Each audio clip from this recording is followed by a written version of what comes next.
حضور علیہ الصلوۃ والسلام نے آواز لگائی، فرمایا آؤ جہاد کے لیے۔ حضرات صحابہ کرام جمع ہو گئے مسجد نبوی کے اندر۔ میرے محبوب نے ساری بات بتائی اور صحابہ کرام احد کے مقام کے اوپر پہنچے۔ اللہ اکبر۔ یہ جنگ احد، اس کے متعلق چونکہ گفتگو تفصیلی پہلے بھی ہوئی ہے، تو حضرت حمزہ رضی اللہ تعالیٰ عنہ کی شہادت آپ کو سنانا چاہتا ہوں۔ واشی کہتے ہیں میں اس تلاش کے اندر تھا کہ حضرت حمزہ کو شہید کروں۔ میں ایک پتھر کے پیچھے چھپ کے بیٹھا ہوا تھا اور نیزہ پھینکنے کی مجھے مہارت تھی اور بالکل الرٹ بیٹھا تھا، اگر اس طرف سے حضرت حمزہ گزریں گے تو میں اس مہارت سے نیزہ پھینکوں گا کہ حضرت حمزہ شہید ہو جائیں۔ فرماتے ہیں کہ ایک بہادر نے آواز لگائی، میرا مقابل ہے کوئی؟ حضرت حمزہ آئے میدان کے اندر، فرمایا میں تیرا مقابلہ کروں گا۔ حضرت حمزہ نے ایک ہی وار میں اس کے جسم کے ٹکڑے کیے اور وہاں سے جب میرے قریب سے گزرنے لگے تو میں نے چھپ کر پیچھے سے وار کیا اور وہ نیزہ حضرت حمزہ کی پشت کے پیچھے لگا، پیٹ سے پار ہو گیا۔ حضرت حمزہ رضی اللہ تعالیٰ عنہ زمین کے اوپر گر گئے اور کچھ دیر تک تڑپتے رہے اور اسی زخم سے آپ نے جام شہادت نوش کیا۔ کہتے ہیں پھر میں آگے بڑھا، میں نے ایک کنکری مار کر دیکھا کہیں حمزہ زندہ تو نہیں ہے، ایسے نہ ہو اگر زندہ ہوئے تو میری خیر نہیں۔ میں قریب آیا، میں نے دیکھا کہ حضرت حمزہ شہید ہو چکے ہیں۔ پھر میں نے اپنے اسی وعدے کے مطابق حضرت حمزہ کا سینہ چاک کیا، اندر سے کلیجہ نکالا، دل نکالا، زبان کاٹی اور آنکھیں نکالی اور اس کا ہار بنا کر پھر میں نے ہندا کو دیا۔ ہندا نے اس کے بدلے مجھے سونے کے ہار دیے، سونے کے زیورات دیے، کپڑے دیے، اعزاز و انعامات دیے اور میری رہائی بھی ہو گئی۔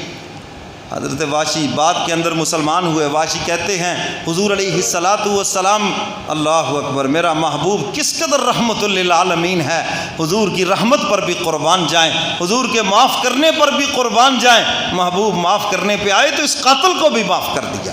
اللہ اکبر۔ حضور علیہ الصلوۃ والسلام کو اطلاع ملی کہ چچا حمزہ شہید ہو گئے۔ آپ نے حضرت علی کو بھیجا، جاؤ علی مرتضیٰ چچا کی خیریت پتہ کر کے آؤ، کیا صورت حال ہے۔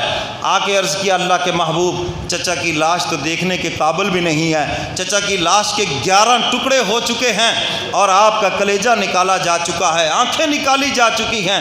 حضور علیہ الصلوۃ والسلام بنفس نفیس تشریف لائے۔ صحابہ فرماتے ہیں ہم نے دیکھا آنسوؤں کی ایک لڑیاں جاری ہو گئی حضور کی آنکھوں مبارک سے، اور حضور نے روتے ہوئے فرمایا سید الشہداء سیدنا امیر حمزہ، میرا چچا یہ شہیدوں کا سردار ہے اور کل قیامت کے دن اپنے چچا کی شہادت کی گواہی میں خود دوں گا۔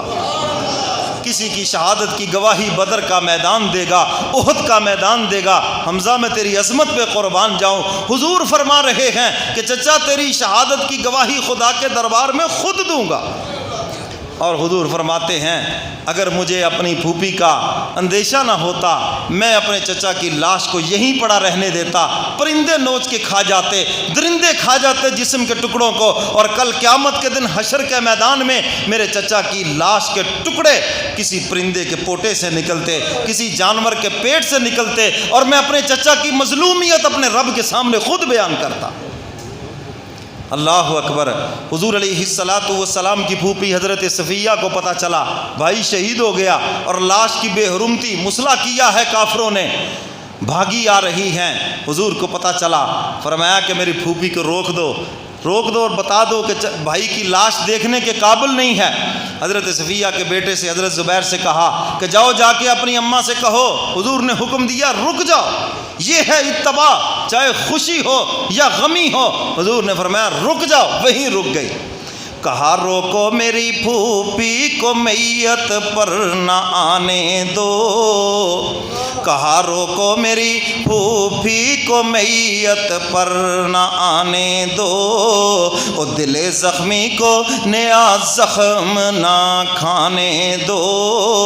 حضور فرماتے ہیں جاؤ جا کر میری پھوپھی صفیہ کو روک دو، بھائی کی لاش دیکھنے کے قابل نہیں ہے۔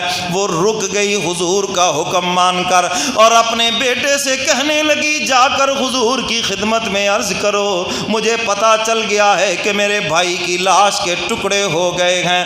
کملی والے پیغمبر میں یہاں ماتم کرنے نہیں آئی، میں یہاں جزا فضا کرنے نہیں آئی، میں بال نوچنے نہیں آئی، بلکہ میں تو اپنا سر فخر سے بلند کر کے کہوں گی میں بھی ایک شہید کی بہن ہوں اور اپنے بھائی کو مبارکباد دینے آئی ہوں۔ واہ بھائی تو نے اماں کے دودھ کی لاج رکھ لی اور کملی والے پیغمبر کے دین کے اوپر تم قربان ہو گئے ہو۔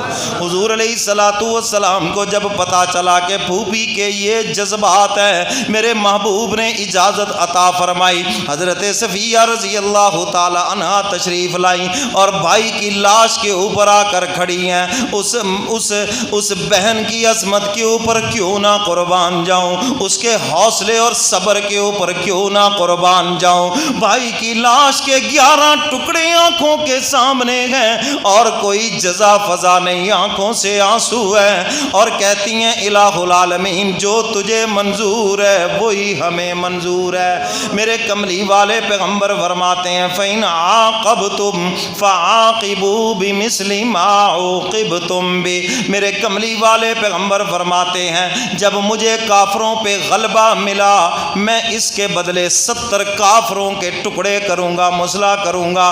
قرآن کی یہ آیت نازل ہو گئی فَإِنْ عَاقَبْتُمْ فَعَاقِبُوا بِمِثْلِ مَا عُوقِبْتُمْ بِهِ۔ میرے محبوب اگر آپ نے انتقام لینا ہے تو اتنا ہی لینا جتنی آپ کو تکلیف پہنچی ہے۔ اور اگلی بات بتا دی والا ان صبرتم، میرے محبوب اگر آپ صبر کریں تو یہ آپ کی شان کے زیادہ مناسب ہے۔ حضور علیہ الصلوۃ والسلام نے اسی وقت فرمایا کہ میں صبر کروں گا، میں صبر کروں گا۔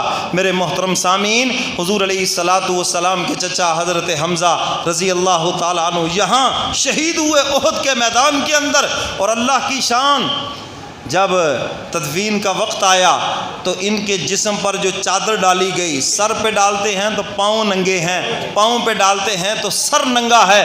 حضور علیہ الصلوۃ والسلام نے فرمایا سر کے اوپر چادر ڈال دو اور پاؤں کے اوپر گھاس ڈال کر گزارا کر دو۔ اور میرے محبوب نے شہدائے احد کی نماز جنازہ پڑھی، سب سے پہلے حضرت حمزہ کی نماز جنازہ ادا فرمائی اور اس کے بعد 70 صحابہ کے جنازے پڑھے، گویا کہ حضرت حمزہ کے اوپر 70 مرتبہ حضور نے نماز جنازہ پڑھی۔ یہ اعزاز انہی کے حصے کے اندر آیا۔ اور میرے محترم سامعین، پھر احد کے میدان کے اندر حضرت حمزہ کی قبر آج بھی موجود ہے، اللہ ہم سب کو لے جائے اور پھر وہاں جا کر دیکھ لینا یہ حضور کا چچا اسلام کے لیے